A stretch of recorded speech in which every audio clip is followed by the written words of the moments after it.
The state of consciousness that you are in encompasses everything that's in your human experience. So your thoughts, your emotions, what you feel in your body, even what your body is capable of perceiving from the outside world, your relationship to yourself, your relationship to other people.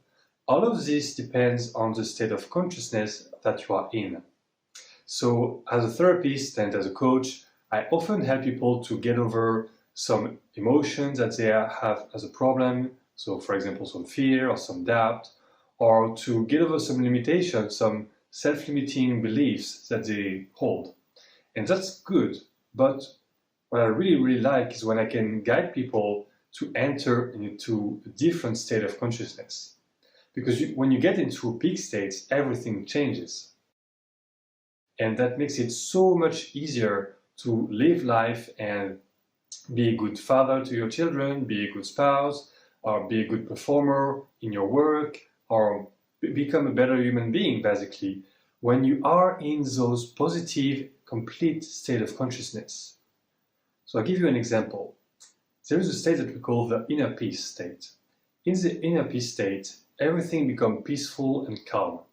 And that means that you no longer see your past as a burden of negative emotion and negative memories. Your past seems neutralized. And what that does is, in the present, you feel calm and peaceful all the time. Now, of course, when there is something stressful happening, you get stressed. But as soon as it's over, the emotion don't last. The negative emotions are really fastened, shortened. So you have a peak of stress maybe, and then you go back to being calm and peaceful because that's your baseline, that's your new normal way of being. So life is much easier when you are in the inner peace state. There's another state called the underlying happiness. As the name suggests, when you're in that state, you are already happy no matter what. You have unconditional happiness. You no longer wait for something to happen that makes you happy or to fulfill certain conditions in your life to feel happy. You just are happy. That's just your baseline, your normal way of being.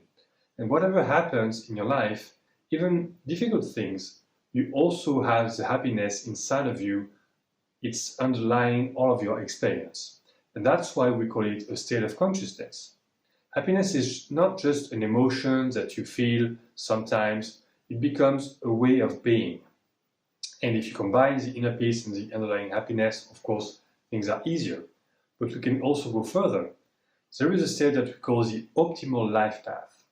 When you have the optimal life path state, it feels like the future is a good place to go to, and you feel optimistic and you know that you are at the right place doing the right thing.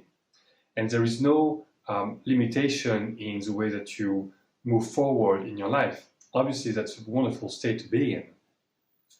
And there is a state of consciousness we call the wholeness state. In the wholeness state, there is no more inner conflict between the parts of yourself.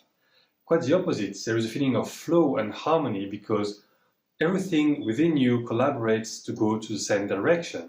So there is much less doubt and fear, much less struggles and being pulled in different directions. There is a feeling of harmony and things get really easier. And obviously, if you can combine the optimal life path and the wholeness state, things are just really easy flowing and you feel lucky and there is a lot more of alignment in your life. So peak states of consciousness are really a game changer, and for me they represent the future of personal development. And with more and more processes that we develop to help people attain those peak states of consciousness, there's really a potential here to explore that is really enlightening and exhilarating, I would say. As a therapist, my goal is to help people break free from suffering and be calm and happy human beings. And as a coach, my goal is to help people create the lives that they want to create without any restriction, without any limit. And when people can get into that state of alignment, purpose, flow, and easiness, it's really magic. And that's what I like.